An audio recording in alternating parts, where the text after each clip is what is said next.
Hello, College Algebra. We're back for video 3. The last video we looked at exponential decay related to situation with carbon dating. And the equation was kind of related to the same equation for population growth.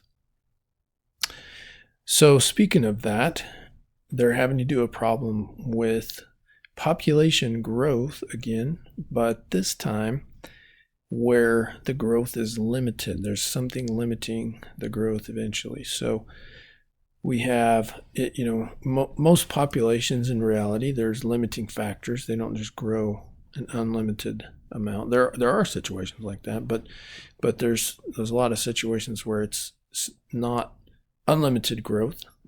It's limited. It's going to eventually level off due to various circumstances, perhaps a lack of, it's not infinite resources, like a resource or whatever. So this is a function for a population of limited growth. I changed what the book did a little bit. I put an L here for to represent the limit, the limiting value, sometimes called the carrying capacity of our population. Okay,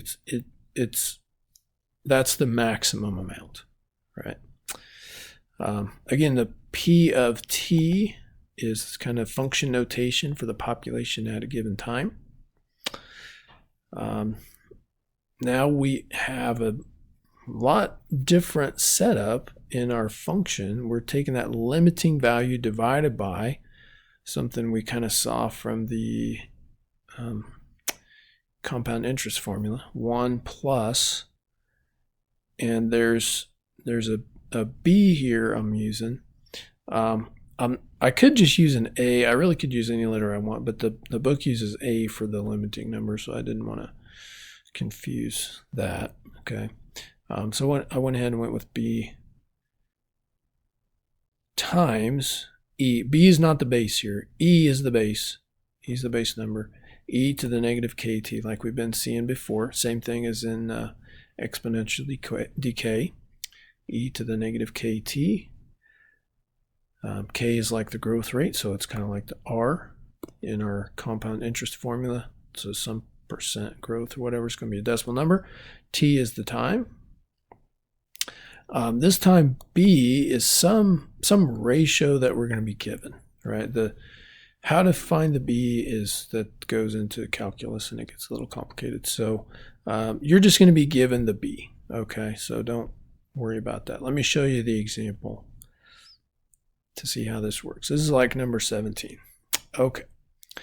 It's actually about growth of infection. So this textbook was written before COVID, so this is even more relevant than when it was written. So let's use COVID as an example. So I looked up the population of Inman, about 1,400 people, it says. Suppose COVID breaks out in Inman, and of course there's a limit to the number of people who are going to get infected right at the town. So this limited population growth makes sense to use here. The book gives you a function set up kind of like this. N for number of people instead of P for population at a given time. Number infected. After T, notice we're talking in days here instead of years, equals, okay, so I put 1,400 for the L because of course that's the limit on how many people are going to be infected, obviously. Be the whole town, divided by 1 plus, and then I just put a 12.2 times e to the negative 0.5 t. So there's my k number. Okay, that's actually a really fast growth, but that's kind of how COVID was. So your textbook problem's even faster than that. Part A said graph the function. So I typed in, like y1, I typed in 1,400 divided by, and then I had to put a parenthesis, 1 plus 12.2 e to the power, and you might have to put parentheses around your power depending on your operating system. Most of you will, because unless you have the very newest one, it's not going to show that that's an exponent. So you have to do your exponent button, or do the second ln for the e to the power of, and then negative 0.5, and you're going to use x instead of t. There we go. I could even close that around the 1 plus. Okay, so I typed that in to my y equals menu for y1 or whatever, and when I just go to graph, nothing really shows up because this needs to be in a window that's not the standard window. So it says graph the function, and that's it. I want you to at least sketch the graph. Okay, if you look in the back of the book, it shows a sketch of the graph, right?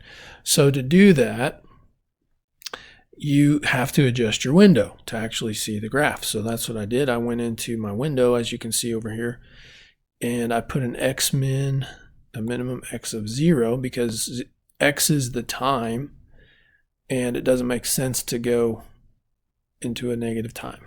Okay, we're just starting at 0. I put an x max of 30, and you can base this on part B or part C, I think it is where it progresses through a certain number of times. I put my scale as 7 just because there's 7 days in a week, so every little tick mark represents a week on mine. And then there's a month right there, 30 days, boom, is the end of my window. There's my maximum. My 0, of course, is the minimum. Okay, so that's how my window is setting up for x. Of course, again, a y minimum of 0, because that's the number of people infected, is the y. It's like your n number. And I put a y max of 1500 because just to go a little above the 1400. So here's, I put the scale of 100, just kind of go by 100. So 1400 to be right there. And you can see that's basically a horizontal asymptote on the top, right along there. And so my max was a little above that at 1500 to kind of see the curve. So that's why I did those window settings the way they are. You see how we got that quick, really quick growth at first, but then it starts to level off as you get closer to the total carrying capacity, so to speak, right there. Okay, so I'm looking for a sketch of something like that, right? And it might even help. Usually the book would tell you what these kind of boundary numbers are, what your maximum numbers are. That might be helpful as well. Okay, so part A, just do something like that.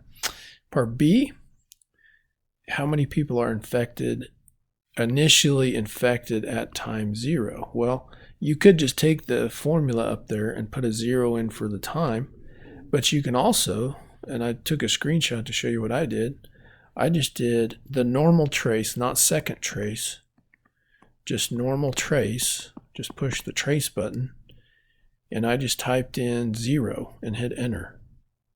And it showed on my screen x equals 0. And you can see right down there at the bottom, it says x equals 0, and it's showing me right there where that starting point is. And here's the y for that. So that's the point on the graph, and that's the point I want. That's at the time of 0, the y is the number of people infected. So the number infected at a time of 0 is about 106 people for my example. Okay, so either plug 0 in for the time in your formula or in your function, or just trace to 0 on your graph. And I kind of, or look in the table. You could, use your calculator table. It would do that as well. Part C, I just kept doing the trace thing. Again, you can do the table. You can plug these numbers in for your times. And part C, they just give you a whole bunch of different times to look at. And they want you to just kind of see how this thing progresses over time. So I kind of like the trace, because then you can kind of see where you're at along the curve there. So after 3 days, I did trace, normal trace, not second trace, just trace, and I just typed 3 and hit enter, and it locked on right to where the x is exactly 3, and it says the coordinates are x equals 3 and y is 376 and so on. So about 300. So after we started with 106 people, and according to my example, in 3 days we're already up to 376 people. So we more than triple. That's fast. It's growing fast at first, right? It's going boom. It's almost straight up. And I just chose, I'm doing different numbers in the book. Just use the numbers in the book. I'm doing 7 just because that's a week. What about after a week? I did trace of 7. Again, put 7 in your function, use your table, whatever you want to do. Now my y is up to 1,023 approximately. So it's about, wow, I'm over 1,000 people already in a week. Whew, it's growing fast. Okay.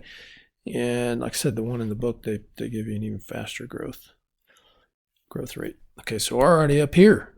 So we're still growing really fast. 2 weeks, 14 days. Here's my y, that's the number of people. So I'm up to about 1,380, rounds up to 85 people.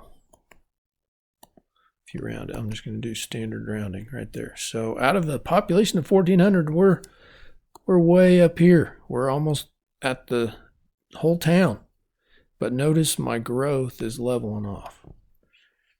Okay. So in 3 weeks, that's 21 days, I'm at 1,399 point. So that would actually round up to 1,400. So for all practical purposes, the whole town, and now I'm actually, if you can kind of see the dots right there, so the curve goes like this, and notice it's leveling off.